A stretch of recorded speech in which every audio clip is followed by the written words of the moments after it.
Folks, good day. My name is Howard Preston. I'm a senior safety engineer. I've been a safety engineer here in Minnesota for almost 50 years, and I've worked on safety at both the state and local level, experience with the Highway Safety Improvement Program, and helped MnDOT deliver the county road safety plans. This is the third and final video of the three-part series on the Big Book of Ideas. The first video is about the history of the Big Book of Ideas, the second about rural strategies, and now we're going to talk about urban strategies. The first strategy we're going to talk about is roundabouts, and the rationale for this is that the number one severe crash type at urban intersections, and that's both signal control and stop control, we'll talk about signals later, is a right angle crash. We know that the minor road crossing maneuver is the primary contributing factor, and that traffic signals are not, in fact, safety devices. Roundabouts have an outstanding crash reduction, something on the order of 80 to 90% of fatal and serious injury crashes. The crash reduction is primarily due to two factors. First, kinetic energy of any crash is reduced because of the lower speeds through the roundabout, and lower speeds are in fact part of the design. It's on purpose that we've designed roundabouts to be driven at lower speeds, and that impact angles are reduced from 90 degrees to something on the order of 20 to 30 degrees. Second, the roundabout eliminates the crossing maneuvers and the conflicts that are the primary cause of right angle crashes, and substitutes merge and diverge conflicts that have a much lower crash involvement rate. Folks have asked about the effect of roundabouts on pedestrian crashes. A study done by the University of Minnesota about 10 years ago couldn't find enough pedestrian crashes at roundabouts to support a statistically reliable conclusion, but did point out that features associated with roundabouts are also considered to be associated with improved pedestrian safety. Lower speeds, one-way approaches, so pedestrians only have to be looking for a conflicting vehicle from one direction, and median refuge islands that allow pedestrians to cross roads half of the road at a time. That study also noted that roundabouts had better yielding rates than comparable stop-controlled intersections. A recent study conducted by MnDOT staff did find enough crashes to yield statistically reliable results based on having a longer window, more years of data to work with, and concluded that roundabouts did improve pedestrian safety compared to traffic, signal, and stop-controlled intersections. One final point. If you are considering converting an intersection to a roundabout, roundabouts treat all of the approaching legs equally. Ask yourself if from a functional classification and traffic volume perspective, should the legs be treated equally? The safety strategy involving always stop control is, again, focused on urban intersections and based on this notion that right angle crashes are the number one severe crash type at urban stop controlled intersections.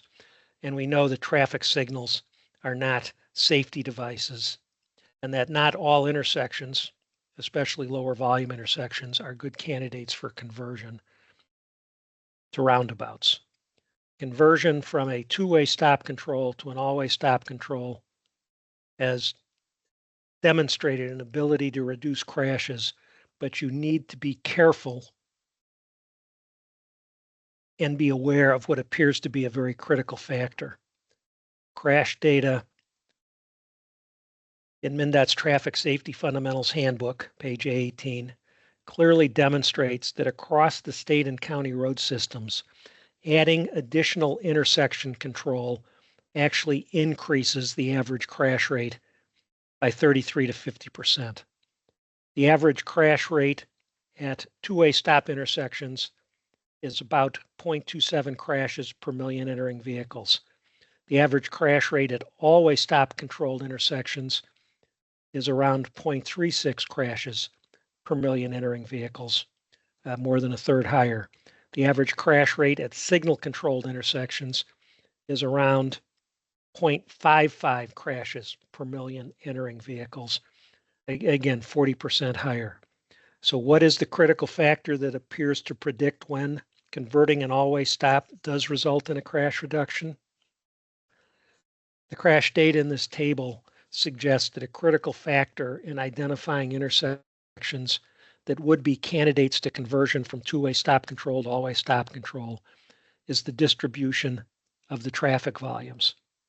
Converting two-way stop control intersections to all-way stop control is most effective at reducing fatal and serious injury crashes and fatal and serious injury right angle crashes when the daily traffic volume on the minor road is greater than 50% of the total entering traffic.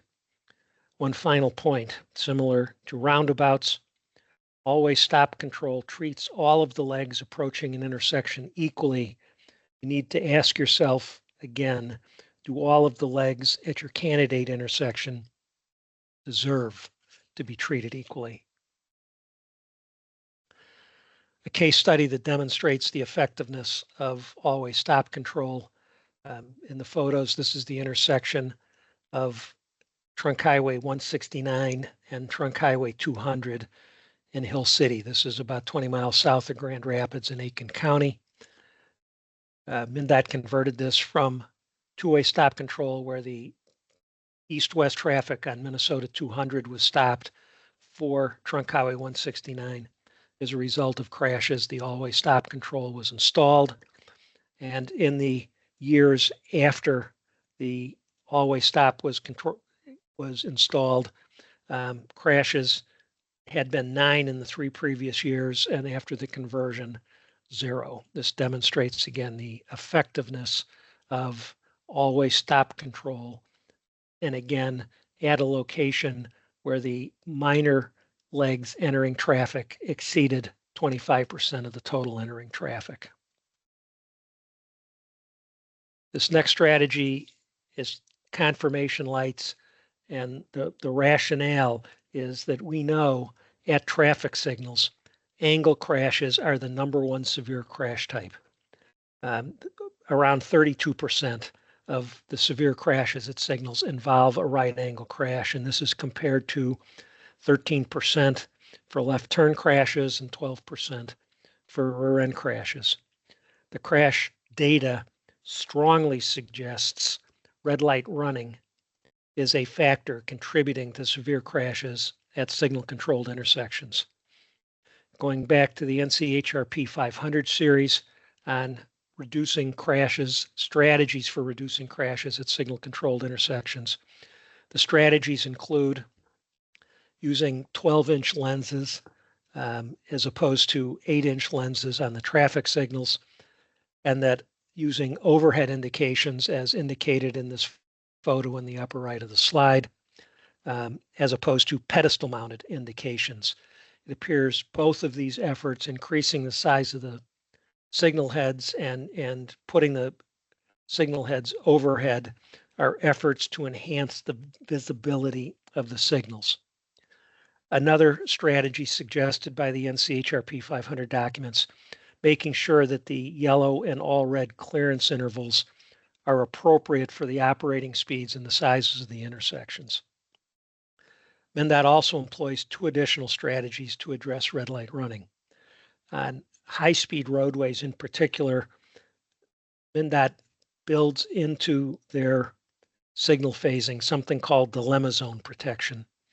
And what this means is there are back detectors, front detectors near the intersection that can detect when vehicles are between them, and they're at some point subject then to potentially the signal change, and these vehicles could be at a point where they're too far back from the intersection to safely make it through on the clearance intervals, but too close to safely stop.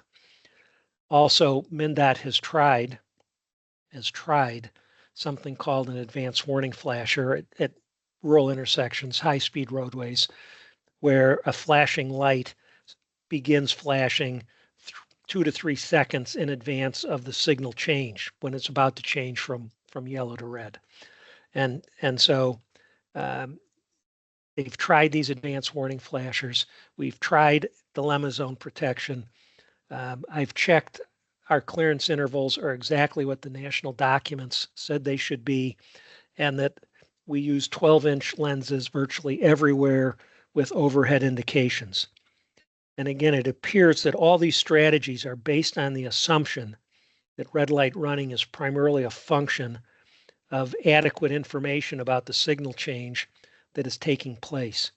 But one of some or most of the red light running is in fact intentional. Two pieces of information support the notion that at least some of this red light running is intentional. When Hennepin County's safety plan was being prepared, it was noted that right angle crashes at signal controlled intersections were a priority crash type, and upgrading signal hardware from pedestal mounted heads to overhead indications was being considered as a strategy in order to improve the visibility of the signal heads. Then a further review of the crash data found that the density of severe right angle crashes was in fact higher at the intersections that already had overhead indications. First clue that it wasn't just about the visibility to the signal heads. Second, for a number of years, MnDOT deployed these advanced warning flashers at select signal controlled intersections along high-speed roadways. When MnDOT conducted follow-up safety studies, they found that the crashes at the locations with the advanced warning flashers did not go down and vehicle speeds went up. This suggests that some drivers took the advanced warning as a hint to get on the gas and speed through the intersection as opposed to stopping. If some portion of red light running is in fact intentional, the solution has to include law enforcement and in some way enhancing the amount of enforcement that that officers are providing. In some states, that would involve cameras, but that is not yet allowed on a widespread basis in Minnesota. It turned out that that was also the case in Florida. It appears that red light enforcement has not been a priority for most police departments because it traditionally took 2 officers to do this safely. 1 officer on the approach leg to watch the signal change, and 1 officer past the intersection to apprehend the violator. Conversations with police officers found that most departments simply did not have enough staff to allow them to deploy 2 officers to a single location for an extended period of time. This made intentional red light running virtually consequence-free because law enforcement wasn't watching. But what if only 1 officer was required to do the enforcement? Turns out Florida DOT had a very similar problem, worked with law enforcement, and came up with a strategy that put a single white light on the back of the signal mast arm that was tied into the circuit for the red signal indication. This allowed 1 officer to sit past the intersection, observe the white light in a rearview mirror, and anyone that came through the intersection after the white light came on was a violator. FHWA selected Florida DOT for a national award for this innovation. MnDOT and several local agencies were intrigued with the idea, changed the light to blue. White lights at signals in Minnesota are reserved for emergency vehicle preemption. And the first installations in Minnesota were along Trunk Highway 13 in Burnsville. The past 10 years, the Highway Safety Improvement Fund has provided funds for the installation of confirmation lights at approximately 100 intersections in Minnesota. Follow-up studies have found that when teamed with enhanced enforcement efforts, the confirmation lights have reduced red light running by around 70%.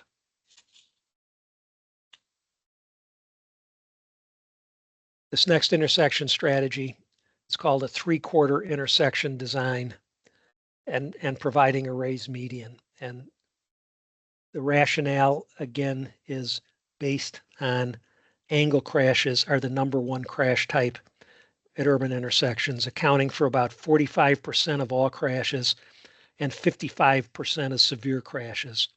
The data also indicate that the crossing maneuver contributes to 50% of crashes, as opposed to right turns at 3% or left turns at 8%. So again, the basic three-quarter intersection layout includes right turn channelizing islands on the minor legs and a center median that further reinforces the prohibition of the minor road crossing maneuver while retaining the ability of traffic on the major road to make both right and left turns. National research suggests that implementing the three-quarter intersection concept can reduce right angle crashes by around 60%.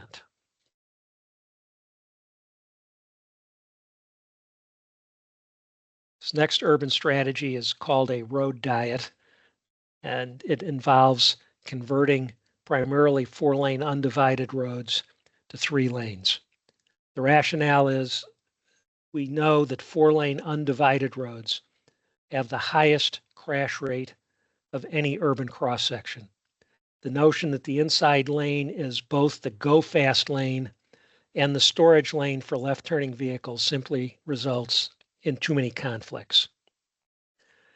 Converting from 2 through lanes in each direction to one creates space in the center of the road to provide a common two-way left turn lane, which results in the elimination of the primary two-vehicle rear-end conflict.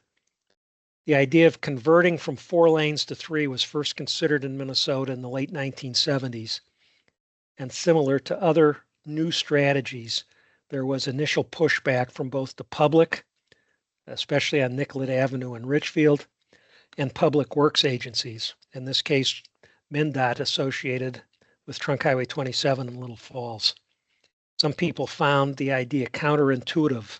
Some were opposed to any changes in road cross-section, and some recalled that a similar strategy was tried on 2-lane rural roads in the 1950s, where the shared middle lane was for passing. This turned out to be a spectacular failure that resulted in a number of head-on crashes that involved fatalities and a very derisive name, suicide lane. In both cases of Nicollet Avenue in Richfield and Trunk Highway 27 in Little Falls, both of these roads are now 3 lanes. The first 3-lane road in Minnesota was Ramsey County 51, which is also known as Lexington Avenue in Roseville. In the late 1970s, Ramsey County wanted to reconstruct Lexington Avenue, and at the time, MnDOT state aid requirements called for any road with a volume greater than 10,000 vehicles per day to be a 52-foot wide 4-lane road. Ramsey County developed the 4-lane project consistent with the state aid guidelines and brought the plans to the city of Roseville for municipal consent, which was then denied. Roseville would not accept a 4-lane road. This time I just happened to be talking to Ramsey County's traffic engineer about a project I had in mind for a highway intersection with one of his county roads. And he mentioned how the county was at an impasse with Roseville regarding the proposed 52-foot 4-lane cross-section. Then I mentioned that I had just read an article in a technical journal about a road in Michigan that was built to a 52-foot cross-section, but consisted of 3 lanes, 1 through lane in each direction, and a center 2-way left turn lane. The article documented several safety benefits associated with removing the conflicts with left turning vehicles from a through lane, and that fears about head-on crashes never materialized. At this point, the Ramsey County traffic engineer said thank you and that he had to go. The rest of the story involves Ramsey County asking MnDOT and Roseville if they would accept a 52-foot 3-lane road. MnDOT said no, and the city of Roseville said yes. Ramsey County then assembled a plan set for a 52-foot 3-lane road and sent it to MnDOT for approval, minus the pavement marking sheets. MnDOT assumed that the 52-foot cross-section was intended to be 4 lanes, but never asked, and approved the plans. And now the rest of the story. Ramsey County asked MnDOT and Roseville if they would accept a 52-foot 3-lane road. MnDOT said no, and the city said yes. Ramsey County then assembled a plan set for a 52-foot 3-lane road and sent it to MnDOT for approval, minus the pavement marking sheets. MnDOT assumed that the 52-foot cross-section was intended to be 4 lanes, but never asked, and approved the plans. Ramsey County then added back the pavement marking sheets and submitted them to Roseville for consent, which was given. Final point, Ramsey County was not entirely sold on the concept of a 3-lane road and had intended at some point in the future to overlay the road and mark it as 4 lanes because consent is not required for maintenance operation. But eventually the county realized that the 3-lane road was in fact working well, and Lexington Avenue through Roseville is still 3 lanes today. Crash reductions for conversions from 4-lane to 3 lanes are around 50% of all types of crashes, with the focus primarily on rear end and side swipe and turning crashes. 3 lanes has been highly effective. Over the years, MnDOT has accumulated crash information about the different urban roadway cross sections. The bar chart on the left side of this slide shows that the 4-lane undivided urban roadways have a crash rate of almost 4. And over time, that's actually come down. When I first started looking at this data 30 years ago, the average crash rate for 4-lane undivided roads approached 10 crashes per million vehicle miles, a number that nowhere is seen today. And over time, the crash rate has come down, but it's not because 4-lane roads are in fact getting safer. It's because agencies are converting the 4-lane undivided roads to 3 lanes and doing it on a basis of which ones have the worst crash records. So by converting the worst, the average for what remains has come down to, again, this number near 4. 3-lane roadways have a crash rate of 2. 2-lane roadways, a crash rate, again, about 1.8. So again, the notion is that it's almost a 50% lower crash rate for 2-lane roadways, and head-on crashes have never proven to be a problem in any of the converted roads. There's been occasionally pushback on converting 4-lane roads to 3 lanes based on concern that eliminating a through lane in each direction would create congestion. Modeling has demonstrated that 3-lane and 4-lane roads have similar operating characteristics, as demonstrated in the chart on the right. These are estimated levels of service. Level of service is traffic engineering jargon for the quality of the operations, a measure of congestion. That levels of service A and B are associated with very little congestion. Levels of service D and E associated with much higher levels of congestion, and level of service F is basically a condition that is gridlock. And what the graph demonstrates is that 4-lane roads and 3-lane roads have very similar quality of operations. So even though the 3-lane road is removing a through lane, it's also removing the left turning vehicles that generate congestion on the 4-lane undivided road. Experience has shown that levels of service along arterial roadways are primarily a function of how the signalized intersections operate. Along high volume 3-lane roads, adding right turn lanes at the signalized intersections adds sufficient capacity such that the 3-lane roads in the metropolitan area are operating with volumes in the 22 to 25,000 vehicle per day range with reasonable levels of congestion. Other benefits associated with 3 to 4-lane conversions include some evidence of lower operating speeds and improved pedestrian safety based on the fact that a 3-lane road creates space to introduce median refuge islands, and it virtually eliminates the possibility of something called a multi-vehicle threat. This figure illustrates what a multi-vehicle threat involves. The illustration on the left shows a 4-lane undivided road. It shows a vehicle, car A, up at a crosswalk, car B in the inside through lane. You can see that there's a crosswalk on the approach that they're approaching, but they couldn't possibly see any pedestrian that's in front of car A in the outside lane because that vehicle intercepts their line of sight. Because the line of sight is blocked by the stopped vehicle, the driver in the outside lane may not realize that the reason for stopping is that a pedestrian is about to emerge from in front of the stopped vehicle. And if the pedestrian is not vigilant, they may step out in front of a vehicle that is not stopping because the driver can't see them. This is the classic multi-vehicle threat. The 3-lane road eliminates this threat. I understand multi-vehicle threats probably better than most people. I'm probably in the 99th percentile of people who would recognize one, but I almost got caught. I was driving on US 1 on Key West, coming back from a day of fishing. US 1 is a 5-lane road with very few intersections in the segment because there's harbor on one side and no intersections to speak of. And the Florida DOT had installed several marked crosswalks to assist pedestrians get across the road from the sidewalk that runs adjacent to the harbor to a strip commercial area on the other side. I'm in the inside lane doing about 25 miles an hour, and a commercial van was ahead of me in the outside lane, and it slows and then stops. I could not see why the van had stopped and wasn't thinking about pedestrians because I couldn't see anyone. Then out of the corner of my eye, I caught a glimpse of a pedestrian warning sign in the median and realized I was approaching a crosswalk.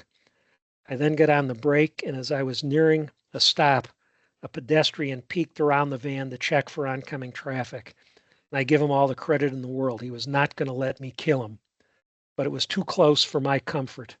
I understand multi-vehicle threats. I was not distracted. I was going at a relatively slow speed, the 25-mile-an-hour speed limit, and yet I almost got caught in a very bad situation. This slide illustrates the results of a before and after study of a project that reduced the number of lanes along Maryland Avenue, which also happens to be a Ramsey County road in the city of St. Paul. Maryland Avenue was 4 lanes, had been for a number of years. But based on the number of crashes, and in particular, there were a couple of severe pedestrian crashes, the city of St. Paul asked Ramsey County to improve the Maryland Avenue corridor. Ramsey County immediately concluded that a 3-lane roadway would be a safety benefit. The city of St. Paul was reluctant, but allowed an experiment to go forward. And in the 3 years after the experiment began, the total number of crashes along the 3-lane Maryland Avenue was reduced by almost 50%. As a result of these numbers, the city agreed that the experiment was successful and that the Maryland Avenue conversion to 3 lanes is now considered permanent. We'll now talk about a variety of pedestrian enhancements, and the rationale for this is there are about 1,600 severe ped bike crashes per year in Minnesota. 74% are in the 7-county metropolitan area. 67% are at intersections. 59% are at intersections with traffic signal control. Suggested effective pedestrian safety strategies include sidewalks, pedestrian hybrid beacons, rectangular rapid flashing beacons, curb extensions, median refuge islands, and something called a leading pedestrian interval. Please note that traffic signals and marked crosswalks are not considered safety strategies. The, again, notion is sidewalks separate pedestrians and vehicles in space. The hybrid beacons, either a pedestrian hybrid beacon or a warning device, the rapid rectangular flashing beacon, both provide advance warning that pedestrians are about to begin their crossing maneuver and call attention to that crossing maneuver. Curb extensions reduce the amount of roadway for which pedestrians are exposed to conflicting traffic. Refuge islands provide a safe space in the middle of the road, allowing pedestrians to only cross half the road at a time. And the leading pedestrian interval. We've noted that almost 60% of pedestrian crashes are at traffic signals. And the notion is that the leading pedestrian interval is something that can be added to the signal at virtually no cost. That improves an ability for pedestrians and vehicles to interact. Without the leading pedestrian interval, the green for vehicles and allowing them to start up comes on at the same time as the walk. And if there is somebody making a right turn, it's unlikely they're looking behind them to the right. It's hard to see back there. It's almost unnatural to look back there, but that's where the pedestrian would be. And that if the pedestrian and the vehicle starts at the same time, the vehicle captures the crosswalk before the pedestrian gets there, and the pedestrian is never in the driver's line of sight. A leading pedestrian interval simply holds the vehicle back for 3 to 5 additional seconds after the walk comes up, allowing the pedestrian to get out into the crosswalk, to get into a right turning vehicle's line of sight. Leading pedestrian intervals are very common in the big cities along our East Coast, have only recently been introduced into the Midwest, and again, only recently introduced in Minnesota as part of the county road safety plans. I mentioned how, again, signals and marked crosswalks are not considered pedestrian safety devices. This graph comes from research done by a gentleman named Charlie Zagier. Charlie, I consider to be our country's foremost authority on pedestrian safety. He works at a place called the North Carolina Highway Safety Research Institute. He looked at the issue of crashes as they relate to marked crosswalks. And what this graph shows is the comparable crash rates at locations that have marked the solid bar and unmarked the crosshatch crosswalks.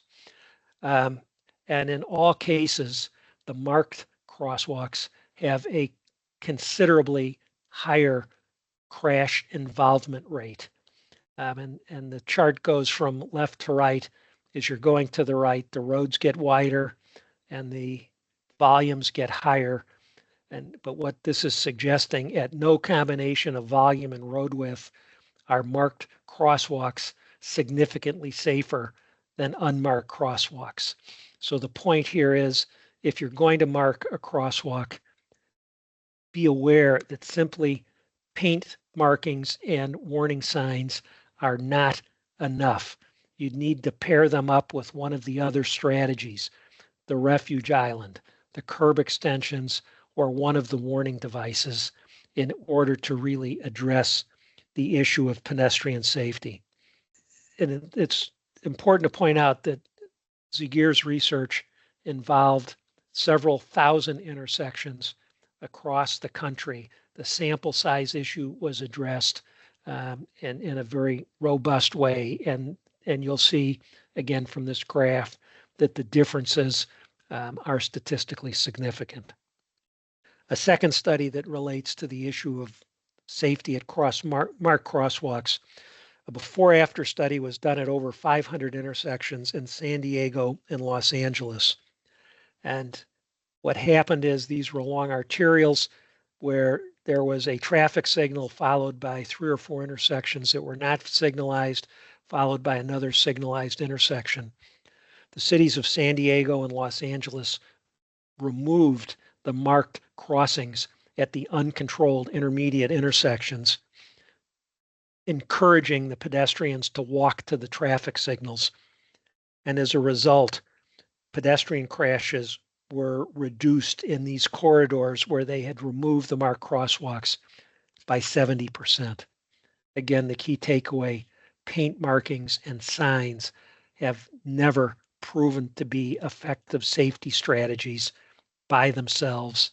If you're going to deploy paint markings and signs, pair them up with one of the other proven effective safety strategies. MnDOT has done some recent research to identify what kinds of factors, roadway, land use, those kinds of things are associated with getting vehicles to improve their performance yielding to pedestrians. Factors that reduced vehicle yielding, in other words, did not work. Multifamily housing, higher speeds, wider roads, and lack of any kind of indicators that pedestrians might be present, transit stops or commercial areas or parking lots. The suggested roadway enhancements consisted of things we've already mentioned: narrowing the road through either curb extensions, median refuge islands, providing dynamic warning, or increasing driver visibility to pedestrians through things such as the curb extensions or street lighting.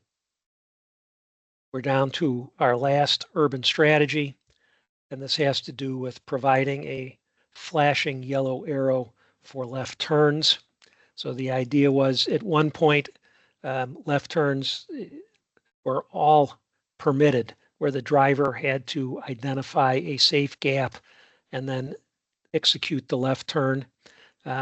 We then went to a left turn phasing strategy where many of the high speed and high volume intersections, you could only turn left on a green arrow such that there were no other conflicting movements. But a problem with that kind of phasing strategy is that traffic signals are not very efficient. And if somebody pulled up into the left turn lane and basically said, "I'm here, serve me with an exclusive arrow," at certain times of the day, it could take several minutes to get the left turn arrow to come up, which caused people to be impatient. And some people then took to running the left turn arrow. A newer strategy then involves either time of day or lower volume intersections or lower speed intersections, using this flashing yellow arrow, which means vehicles, you get to pick a gap and then execute your left turn maneuver. The crash reduction, though, associated with this depends on what the before condition was. If your before condition was a permitted green ball, going to the yellow arrow has a crash reduction for left turn crashes. If your before condition was an exclusive green arrow, going to the flashing arrow likely will not improve your condition, because it's a situation where if you give some people an opportunity to screw up, some of them will avail themselves of that opportunity.